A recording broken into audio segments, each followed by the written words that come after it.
Je n'ai pas un projet de devenir président de la CAF aujourd'hui ou demain. Je n'ai pas un projet de devenir président de la FIFA aujourd'hui ou demain. À la sortie des stades, ce que j'aimerais faire, c'est reprendre mes études pour mieux diriger mes business demain. Parallèlement, passer mes diplômes d'entraîneur parce que je pense que j'ai gagné beaucoup dans les stades et que mon devoir serait de transmettre toute cette expérience. Et j'ai essayé pendant quelques mois le rôle d'entraîneur. Je peux faire jouer une équipe. Et mon rêve serait d'être le premier entraîneur africain à entraîner une grande équipe européenne. Tout simplement parce que nous avons pour habitude de prendre nos frères étrangers, mais nos frères étrangers ne nous prennent jamais pour diriger leurs équipes ou leur nation. Donc c'est le rêve de petit garçon que j'ai et c'est ce que j'aimerais faire. Donc même mes interventions, quand on dit Samuel soutient Infantino, je soutiens Infantino parce qu'il travaille et il va travailler pour améliorer le football africain. Si le président Infantino ne soutenait pas et ne pensait pas travailler pour améliorer le football africain, il n'aurait pas eu mon soutien. Je l'ai rencontré 2 ou 3 fois avant les élections. Je lui ai dit clair, je veux voir mon Afrique, notre Afrique avancer. Quel est votre projet pour l'Afrique? On aura beaucoup plus d'argent pour développer notre football. Donc, quand on a l'argent, on a la possibilité de faire beaucoup de choses.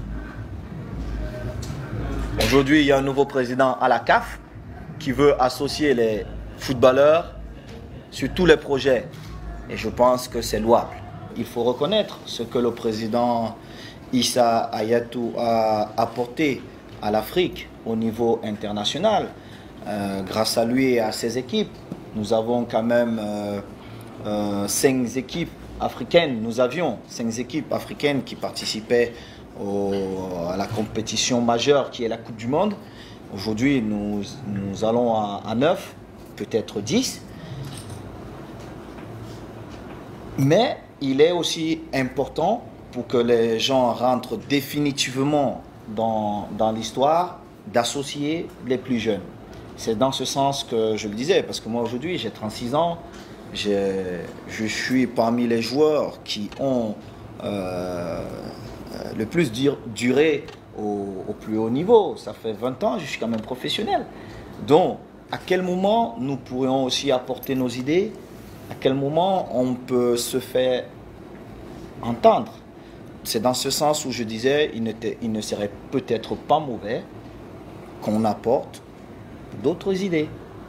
Et il y a un nouveau président, nous allons essayer de l'accompagner pour qu'il fasse des bonnes choses, d'abord localement, parce que il est vrai, à l'international, nous sommes champions, mais nos championnats locaux sont quasiment inexistants. Il y a quelques jours, on vous a vu sur un stade dans un autre pays africain avec des jeunes qui ont la passion du football. Ce dimanche, en marge du Gala des Champions au Bénin, vous serez avec les jeunes des académies. Pourquoi cet intérêt pour la jeunesse? Tout simplement parce que notre jeunesse est notre avenir.